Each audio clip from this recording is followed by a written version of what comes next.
Обвинителството ќе го чешла Бујар Османи и неговата организација на фамозниот самит на ОПСЕ. Тие отвориле предмет во врска со ревизорскиот извештај за работењето на јавното предпријатие кое стопанисува и со салата Борис Трајковски, во кој меѓу другото се содржани и забелешки дека МНР и Османи не поднеле никакви документи и докази, односно нема трага каде и за што се потрошени цели 2 милиони евра народни пари, ниту каде е опремата која требаше да остане во наследство во салата.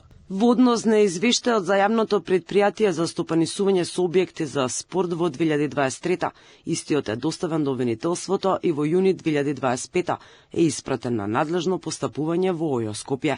Оформене предмети се презимаат действија за проверка на наводите. Во споменатиот ревизорски извештај во делот на работењето на салата Борис Трајковски и организацијата на самитот на ОПСЕ стои дека нема никаква евиденција што добил спортско-рекреативниот центар од тендерите на Министерството за надворешни работи за негово доуредување за прием на делегациите од состанокот на ОПСЕ што се одржа во Скопје во 2023 година.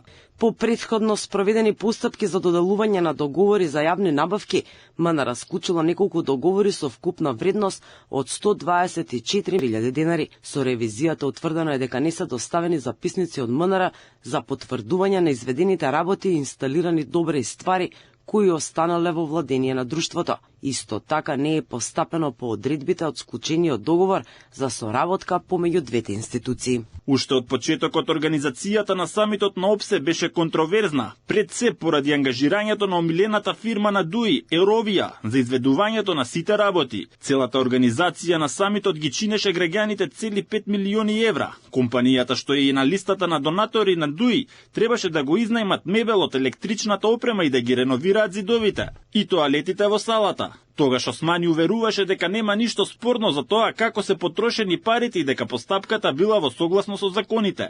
Дури го натера обвинителство и антикорупцијска да го провера тендерот за што доби зелено светло. Но сегашните забелешки не се како е спроведен тендерот, туку како и за што се потрошени парите, што представува голема разлика.